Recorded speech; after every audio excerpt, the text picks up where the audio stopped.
हत्याकांड के रास्ते पर्दा उठ जाएगा। पत्रकारों से बात करते हुए जोधपुर पुलिस ने खुलासा किया है कि आरोपी गुलामुद्दीन नेपाल भागने की फिराक में था।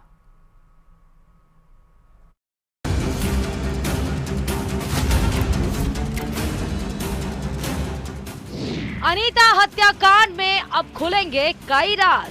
काफी शातिर किस्म का अपराधी है, जहर खुरानी की वारदातें भी इसने की है, तो इसे पता है कि क्या करना है क्या नहीं करना है। आरोपी गुलामुद्दीन से होगी लंबी पूछताछ। बेनिफिट के लिए कैसे किया, कहां किया और कोई था नहीं था, क्या उद्देश्य था, ये सारी चीजें पूछताछ के बाद ही स्पष्ट होंगी। कड़ी मशक्कत के बाद पुलिस को मिली कामयाबी।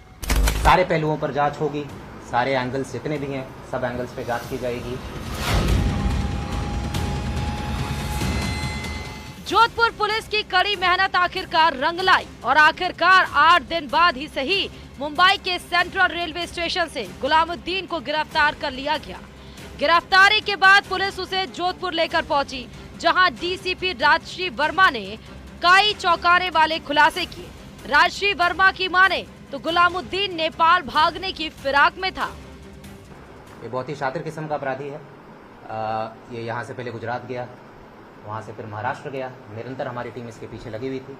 अब इससे पूछताछ किया जाएगा और किस तरीके से घटना हुई, क्या हुआ, ये सारी चीज़ों का खुलासा अगले कुछ दिनों में। मुंबई सेंट्रल जो रेलवे स्टेशन है वहाँ से हमने इसे दस्तयाब किया है। जैसा मैंने बताया कि ये काफ़ी शातिर किस्म का अपराधी है, बिल्कुल अपना फ़ोन भी नहीं इस्तेमाल कर रहा था और अगर कभी कुछ इस्तेमाल हुआ तो भी हॉटस्पॉट का इस्तेमाल कर रहा था। 30 अक्टूबर को अनीता का शव मिलने के बाद ही गुलामुद्दीन फरार था।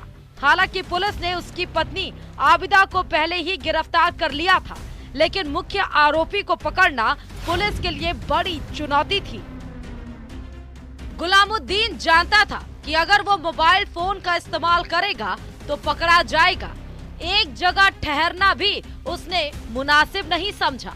पुलिस की माने तो हत्या की वारदात के बाद वो पहले गुजरात गया, उसके बाद महाराष्ट्र पहुंचा, लेकिन रात और दिन एक करने वाली जोधपुर पुलिस की 20 जवानों की टीम ने उसे आखिरकार खोज ही लिया।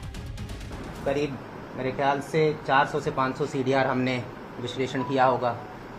सीसीटीवी का मैंने ऑलरेडी बोला कि अहमदाबाद, महाराष्ट्र, क्योंकि देखिए हम इसे ट्रेस कर रहे थे। अब ट्रेस करने का क्या तरीका होता है, मोबाइल ये इस्तेमाल कर नहीं रहा था, बहुत शातिर था, तो एक एक सीसीटीवी देखते थे फिर आगे बढ़ते थे। हमारी जो टीम है वहाँ पर जितने भी होटल्स है, धर्मशाला है, जहाँ भी रुक सकता था हर दिन वहाँ दबिश देते थे।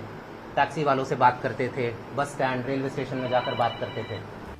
पुलिस की माने तो गुलामुद्दीन आपराधिक प्रवृत्ति का शख्स है, जिसका नाम जहर खुरानी गिरोह से भी जुड़ा है।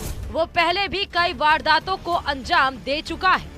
ऐसे में अनीता हत्याकांड के बाद वो जानता था कि कैसे खुद को बचाया जा सकता है। अब सवाल ये है कि जब वो इतना शातिर था तो पुलिस ने उसे साउथ मुंबई से कैसे पकड़ा। जोधपुर पुलिस की माने तो सबसे पहले उन संभावनाओं को तलाशा गया जहां वो हो सकता था।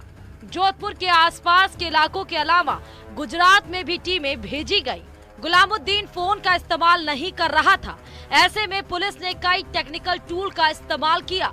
500 से ज्यादा सीसीटीवी कैमरे खंगाले गए, 500 से ज्यादा सीडीआर का विश्लेषण किया गया, बस स्टैंड और टैक्सी स्टैंड पर पूछताछ की गई और आखिर में पुलिस गुलामुद्दीन तक पहुंच गई, जहां मुंबई के सेंट्रल रेलवे स्टेशन से उसकी गिरफ्तारी हुई। पुलिस को उसके पास से जो सामान मिला उसको देखते हुए ऐसा अंदेशा जताया जा रहा है कि वो नेपाल भागने की फिराक में था। पूरी टीम ने पूरी शिद्दत के साथ, टीम के एक एक मेंबर ने, एक एक अधिकारी ने पूरी शिद्दत के साथ काम किया। जितनी भी सर्चिंग हो सकती थी, जो भी इसका एक एरिया, ज्योग्राफिकल एरिया कवर हो रहा था, पर्टिकुलर उस एरिया में हमने टीमें बना दी थी और जहां भी इसका मूवमेंट था हम नजर रखे हुए थे और अंतोगत्वा जिस भी पॉइंट पर ये स्टेब्लिश हुआ, स्टेबल हुआ, तुरंत हमने दबिश दी, इसको दस्तयाब कर लिया।